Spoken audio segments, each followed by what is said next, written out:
The Prodigal Son. Have you ever been bored? So bored that you've even considered sleeping? I know I have. Well, I should say that I had. So, after deep, very deep thoughts, I decided to do something about it. Oh, leave it, Eddie. You'll always be a kiddie. Well, it did take me a few days to think of what exactly I was going to do. Then I reached a revelation.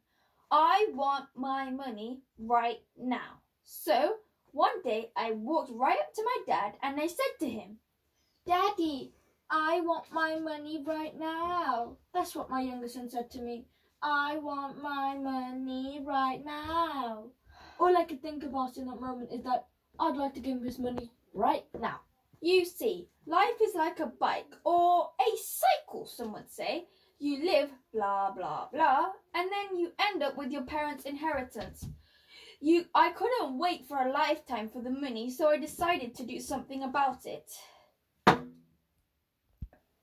I brought him into this world, and I can just make another one just like him. Blah, blah, blah. Same old, same old. But he's my son, and I love him, so I gave him his money, and I told him, if he could ever have a better life on his own without me, so be it. He packed his bag, so the next thing I knew was... I was out of there. Kissed this boring place goodbye.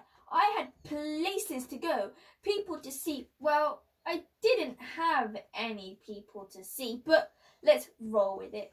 So, the first thing I did was... Eddie got lost. I love him, but he's no Magellan. Heard that he had to stop for directions at least 4 times before he even made it out of our hometown. No, not 4, okay, it was 3. And one of them wasn't even my fault. I couldn't understand what the guy was saying, and I was just like, okay, thank you. And besides that, the only reason I can't follow directions is because somebody never taught me how to. Don't go there. Okay, the point is, I got out of there and I started to live it up. I mean, I had more friends than I knew and I was eating like a king, wore the finest clothes. The point is, life was good. Actually, really good. No, great. I was free until my son's money ran out. The same time a recession hit our country. There wasn't any work to be found. I mean, I really tried, but there weren't any jobs. Someone even said I needed a qualification. Eventually, I did find a job. It wasn't bad. I was in manager's position. Manager? You? It was an associate position at the... Really? Can't stop laughing.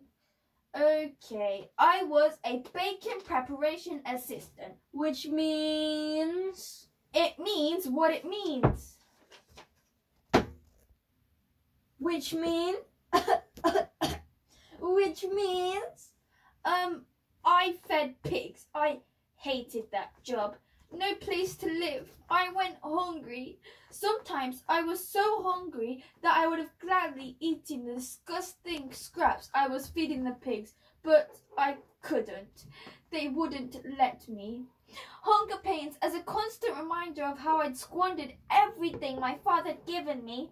I lived in agony, day after day after day after day. I'd watch and wait for my son, Eddie, to come home. My heart would ache as an only parent's heart would ache for their child. I don't want to remember those days. But hear me on this. I never gave up on him. I knew that it would happen one day. One day it hit me. One day I realised that the lowliest of my daddy's workers lived better than I did. At least they had a place to live and food to eat, and I did not have either one of those things. I was desperate. So I wondered, what if he never comes to his senses? What if his pride just gets in his way? No, I will see him again. Yeah. Again and again, thoughts ran through my head as I began the journey back home to my father's house. This time, I only got lost once. Hey ho, good job!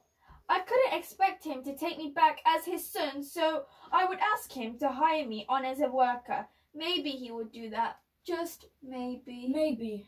Maybe today will be the day that my son will come home. That's what I would say every morning when I wake up. Home.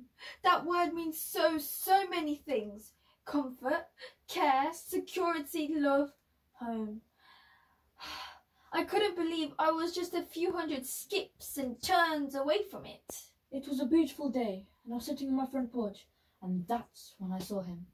He stood up out of his chair and he looked in my direction. He squinted his eyes to get a better look at me. And then I began to wonder, what if he doesn't take me back? What if I get to him and he just looks at me and says, I told you so, I told you so. Some of you will just roll your eyes every time I mention my son.